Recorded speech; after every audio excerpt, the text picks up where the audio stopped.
अस्सलाम वालेकुम नाज़रीन। इस वक्त हमारा मुल्क जो है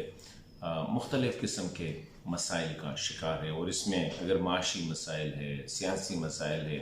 और सिक्योरिटी के मसाइल है, अमन व अमान के मसाइल हैं। लेकिन इससे बड़ी बदकिस्मती जो है वो हमारी ये है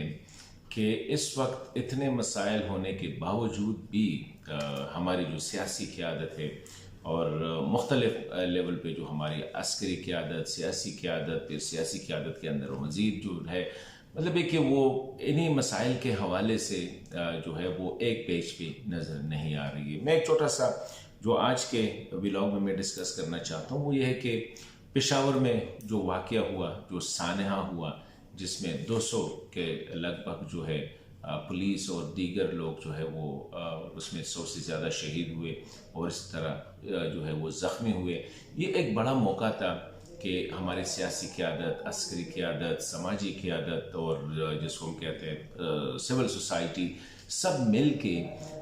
जो इस वक्त मुल्क को अमन व अमान के हवाले से दरपेश मसला है, अस्करियत पसंदी या दहशत गर्दी के हवाले से जो दरपेश मसला है, इस पर मिल बैठ के कोई लाहे अमल तय करते हैं। इस वक्त अगर आप जिसके साथ भी बैठे तो एक कन्फ्यूजन है कि स्पेशली जो अस्करियत पसंद है या तहरीक तालिबान पाकिस्तान है, उसके हवाले से पाकिस्तान की पॉलिसी क्या है, हमारे इदारों की क्या पॉलिसी है, हमारे सियासी लीडरशिप की, गवर्नमेंट की क्या पॉलिसी है, इसी हवाले से कोई क्लियर नहीं है। इसी तरह अफ़गानिस्तान में तालिबान के हवाले से पाकिस्तान की पॉलिसी क्या है। दहशत गर्दी से निमटने के लिए हमारे साथ सिर्फ अनफॉर्चुनेटली एक ही इंस्ट्रूमेंट है, वो है कायनाटिक इंस्ट्रूमेंट,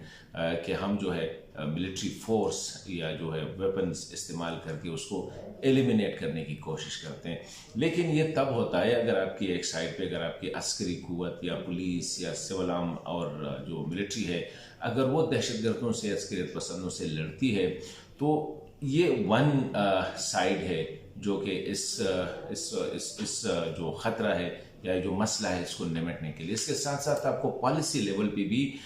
एक काम करना होगा, एक बयानिया जो है ना, एक नैरेटिव जो है उस एंगल से भी आपने काम करना होगा। अभी अगर हम देखें तो ये कहा गया कि हम एक ऑल पार्टीज कॉन्फ्रेंस बुलाएंगे पेशावर सानहे पे, और दहशतगर्दी से निमटने के लिए या टीटीपी के हवाले से उसको पहले तो उसको पोस्टपोन किया और अब उसको जो है ना बिल्कुल शट किया गया। मतलब ये कि इस जो मैसेज जा रहा है अस्करियत पसंदों को, वो ये जा रहा है कि शायद इस हवाले से हमारी सियासी, अस्करी और समाजी जो क़यादत है सोसाइटी की वो डिवाइडेड है, और शायद वो हम इस पे इकट्ठे नहीं हो पा रहे हैं कि इनको किस तरह कंटेन करना है, किस तरह एलिमिनेट करना है और इस मसले से समाज को किस तरह पाक करना है। तो मैं समझता हूँ कि ये पेशावर का जो सानहा था, जिस तरह हमें जो APS का जो सानहा हुआ था, इसने एक मौका दिया और सियासी लीडरशिप ने मिल के एक नेशनल एक्शन प्लान बनाया और उसके बाद काफ़ी हद तक उस पर काम भी हुआ, कुछ वीकनेसेस भी हुए।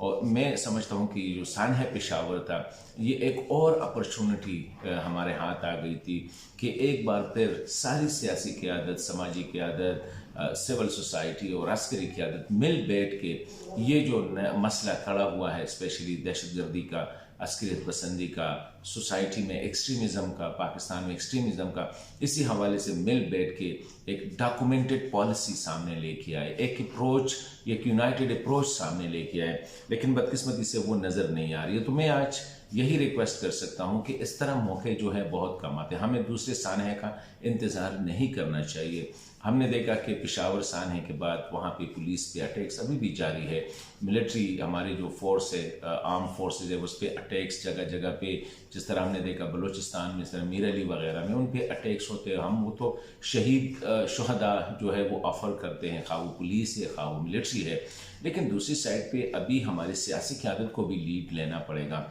हमारी पॉलिटिकल गवर्नमेंट्स को भी सामने आना पड़ेगा और इसी हवाले से एक पॉलिसी बनानी पड़ेगी। और ये पॉलिसी में हर जगह से इनपुट होगी, इसमें अस्करी क़यादत से भी इनपुट होगी,